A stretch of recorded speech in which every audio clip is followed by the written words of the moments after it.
తెలియజేస్తున్నా. మా మీడియా మిత్రులకు ఒకటే విజ్ఞప్తి, రాజకీయ వివాదాల మీద మీరు పెడుతున్నంత దృష్టి మీ టీవీలలో మీ పేపర్లలో సమాజాన్ని పట్టి పీడిస్తున్న సమస్యల మీద పెట్టాల్సినంత ఫోకస్ పెట్టలేరేమో నాకు అనిపిస్తుంది. దయచేసి సైబర్ నేరగాళ్లను పట్టుకునే విషయంలో కానీ లేకపోతే డ్రగ్స్ మహమ్మారిని నియంత్రించే విషయంలో మా పోలీసులు చేపడుతున్న చర్యలకు మీ వైపు నుంచి కూడా సంపూర్ణంగా సహకారం ఉండాలి. మీరు ఈ తెలంగాణలో భాగస్వాములు, ఈ తెలంగాణ రాష్ట్ర సాధనలో మీడియా మిత్రులు అంతంత క్రియాశీలక పాత్ర పోషించారు. ఈరోజు మా అధికారులు చేపడుతున్న కార్యక్రమాలను మీరు పెద్ద ఎత్తున ప్రజలకు వివరించాలి.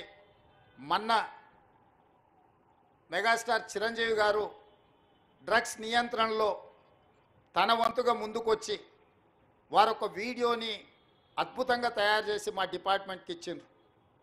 చిరంజీవి గారు లాంటి వాళ్ళు ముందుకొచ్చి తెలంగాణ ఈ దేశంలో ఉన్న యువత డ్రగ్స్ మహమ్మారిన పడితే జరగబోయే నష్టాన్ని వారే ముందుకొచ్చి ఒక అవేర్నెస్ ప్రోగ్రాంలో వారు భాగస్వాములు అయినందుకు, ఆ విజువల్స్ మా కోసం ఇచ్చినందుకు చిరంజీవి గారిని మనస్ఫూర్తిగా నేను అభినందిస్తున్నా.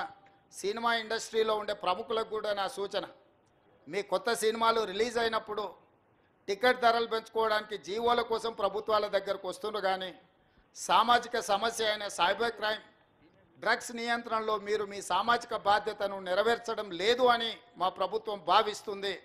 నేను మా అధికారులకు సూచన చేస్తున్నా, రేపు ఎవరైనా కొత్త సినిమా రిలీజ్ అవుతుంది, సినిమా ధరలు పెంచాలి అని ప్రభుత్వం దగ్గరికి అప్లికేషన్ వస్తే వాళ్ళు డ్రగ్స్ నియంత్రణ సైబర్ క్రైమ్ నియంత్రణలో ఒక అద్భుతమైన వీడియో ఫుటేజ్ను ఆ సినిమాలో ఏ స్టార్స్ ఉన్నారో అదే స్టార్స్తో వాళ్ళు ఒక ప్రోగ్రాం మనకు చేసి ఇవ్వాలి. అది ప్రీ కండిషన్. నేను స్పష్టంగా మా అధికారులకు ఆదేశిస్తున్నాను. ఎంత పెద్దవాళ్ళు